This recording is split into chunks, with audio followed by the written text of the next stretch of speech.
December 1944, Luxembourg. The Battle of the Bulge had entered one of its darkest phases. Snow buried the countryside, temperatures plunged well below freezing, and every mile of ground was paid for in blood. Men were fighting through exhaustion so deep that many could barely remember the last time they had slept. General George S. Patton was driving his Third Army north towards Bastogne, determined to break through to the surrounded American forces. But while maps and reports told one version of the war, Patton believed the truth was usually found somewhere else, out where the soldiers actually stood. So instead of remaining inside headquarters, he often climbed into a jeep or simply walked the front lines without warning, speaking directly to the men who were carrying the weight of the campaign. On one of those bitter December mornings, he came across a young rifleman named Private First Class Leonard Marsh. Marsh was standing alone at a forward observation post overlooking a frozen road.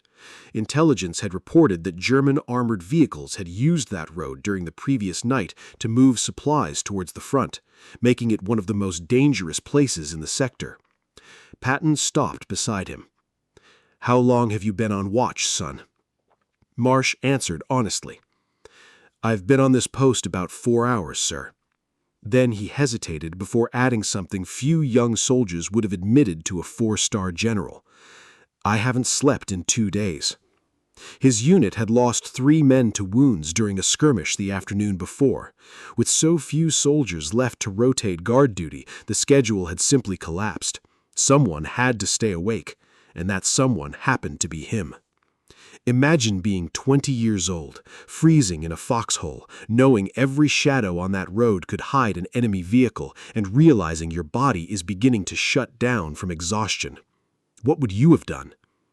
Patton studied the young private for a few silent seconds. Then he said something Marsh never expected to hear. "Hand me your rifle." For a moment, Marsh thought he had misunderstood. The general repeated himself. "Give me the rifle."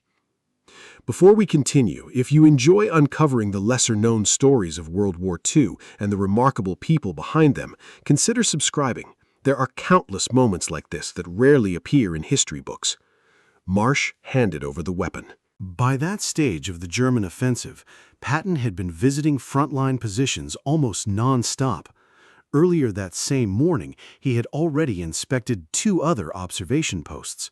At both locations, he'd discovered problems that never appeared in the official reports. The reports weren't dishonest. They were simply incomplete. Every layer of command summarized information before passing it upward, and with each summary, small but important details disappeared. Patton understood that no written report could fully capture what a tired soldier's face revealed in person. Leonard Marsh was only 20 years old.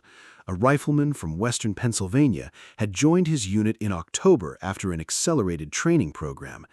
The Army desperately needed replacements following the heavy fighting that followed the Normandy breakout, leaving little time to prepare young recruits for what waited in Europe. By December, Marsh had survived roughly 6 weeks of combat, long enough to learn how quickly mistakes could become fatal, not long enough to build the emotional endurance that veteran soldiers often relied upon after months at the front. 2 days without sleep pushed the human body beyond its normal limits, but war rarely cared about normal limits. His observation post had been dug into a small rise overlooking the frozen roadway. From there, soldiers could watch nearly 300 meters in either direction before the road disappeared behind thick stands of snow-covered trees. The position had been established 2 days earlier after intelligence officers identified the route as a likely German supply corridor. Originally, pairs of soldiers rotated through 6-hour shifts. It was a difficult schedule, but it worked, until the firefight the previous afternoon. 3 wounded men meant 3 fewer guards. Suddenly, the mathematics of the rotation no longer added up. When the available manpower disappeared, Leonard Marsh happened to be the soldier already standing watch, so he stayed. Patton inspected the rifle, not like a curious visitor examining equipment, but like a man accepting responsibility for another soldier's safety. Then he looked back at Marsh. Go find a place to sleep. Marsh hesitated. The general continued. I'll take your post. Get at least 4 hours of rest before you come back. Think about that for a second. One of the highest-ranking generals in the U.S. Army was volunteering to stand guard at a frozen observation post during the Battle of the Bulge so a 20-year-old private could finally close his eyes. Whether you've heard this story before or not, it's an extraordinary image. Marsh walked only about 15 feet behind the position and settled into a shallow depression in the snow that offered just enough protection from the wind to lie down. Within minutes, he was asleep. Not the comfortable sleep of someone resting at home, but the kind that comes only when the body has been pushed beyond exhaustion and simply refuses to stay awake any longer. And while the young rifleman slept, General George Patton stood watch. For the next 3 hours and 40 minutes, he remained at that lonely observation post overlooking the frozen road. No ceremony, no audience, no photographers. Just another soldier keeping his eyes on the road.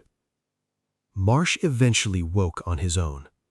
Later, he recalled that he had slept slightly less than the 4 hours Patton requested, but his body instinctively told him it was time to return. As he climbed back to the observation point, Patton simply handed him the rifle. No speech, no lecture, just 2 questions. Were the wounded men evacuated? Yes, sir. Does your commanding officer know about the guard rotation problem? Yes, sir. Marsh explained that the lieutenant was fully aware of the shortage, but simply didn't have enough available men to solve it. Patton nodded. He asked for the unit designation and exact position. Then he said quietly, "I'll take care of it today." With that, he turned, walked back to his waiting jeep, and continued down the frozen road. Roughly 3 hours later, 2 additional soldiers arrived from a reserve position behind the lines. The guard schedule immediately returned to its normal 6-hour rotation. The order reached the company commander without any explanation.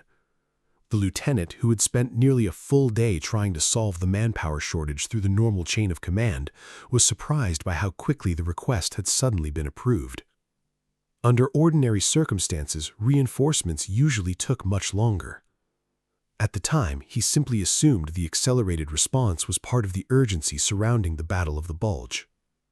He had no reason to suspect that the answer had begun several hours earlier, with a general standing alone in the snow, holding a private's rifle.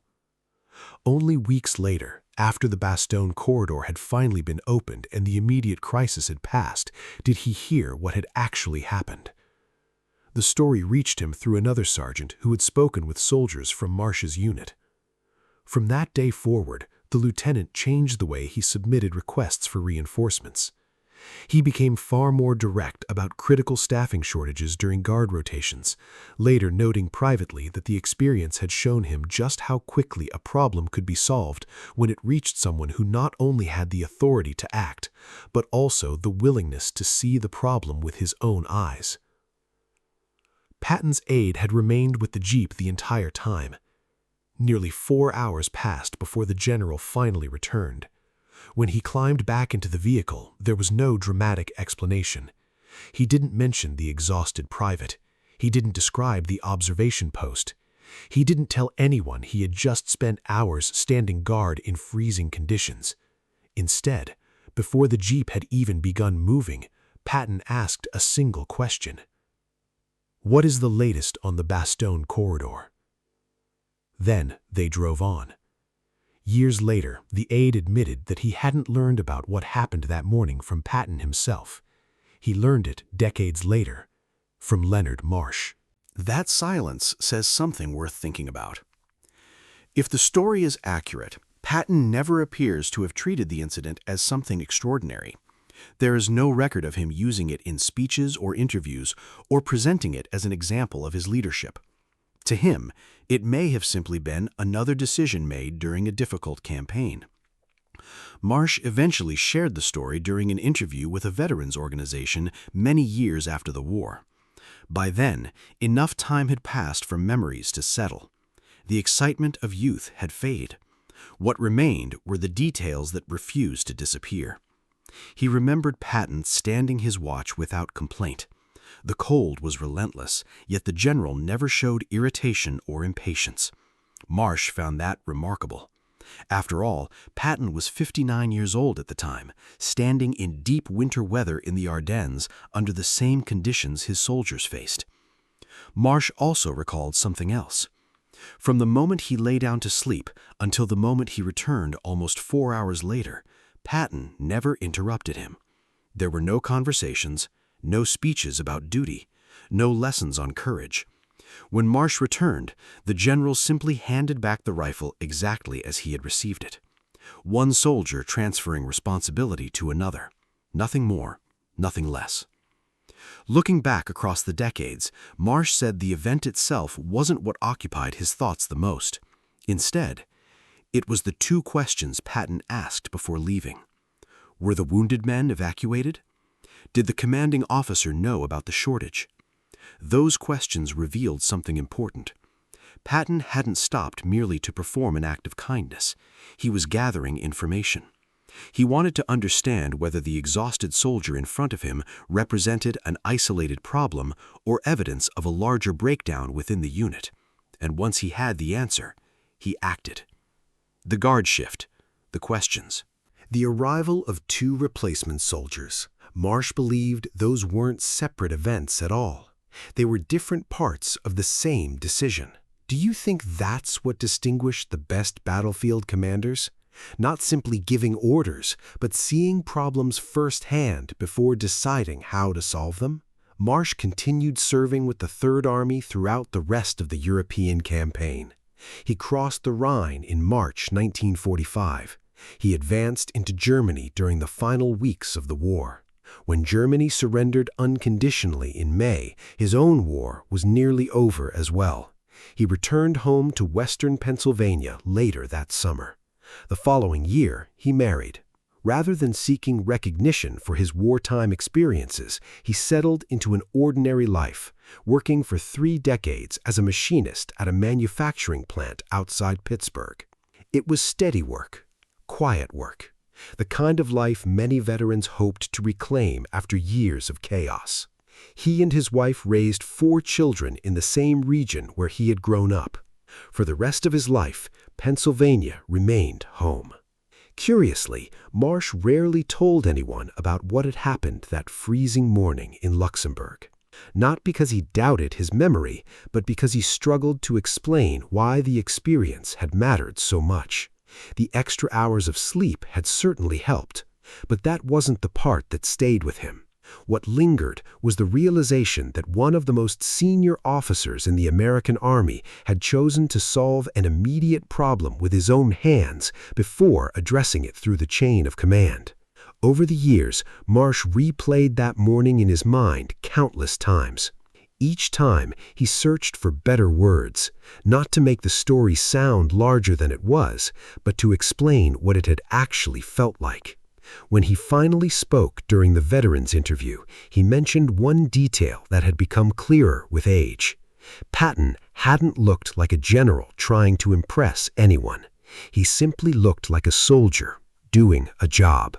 There was no performance, no dramatic pose, no sense that he expected anyone to remember it. He stood at the observation post exactly as any experienced guard would, watching the frozen road below, focused on the possibility that enemy vehicles might appear at any moment. To Marsh, that may have been the most remarkable part of the entire experience. The gesture never felt theatrical. It felt necessary, and perhaps that's why it remained unforgettable. Near the end of the interview, Marsh reflected on what the incident had ultimately changed in him. It didn't transform his opinion of the Army, it didn't erase the hardships of war, and it certainly didn't convince him that every senior officer would behave the same. The lesson was much smaller, but also much more enduring. Before that day, he believed there were limits to what someone in authority might realistically do for the people beneath them. After that day, those limits no longer seemed quite so fixed. not because he expected every commander to stand a private's watch, but because he had seen with his own eyes that it was possible for one to choose action over distance. For Marsh, that single experience permanently expanded his understanding of what leadership could look like. Some changes made by war fade with time. Others stay with a person for the rest of their life. This, he believed, was one of them. Now we'd like to hear your thoughts. If you had been in Patton's position, would you have stood the watch yourself before solving the manpower problem? Or do you think a commanding general's responsibility was better served by immediately returning to headquarters and issuing orders? Share your perspective in the comments. Thoughtful discussions are always welcome. And if you enjoyed discovering the human stories hidden behind the headlines of World War II, don't forget to subscribe. There are many more remarkable moments waiting to be explored.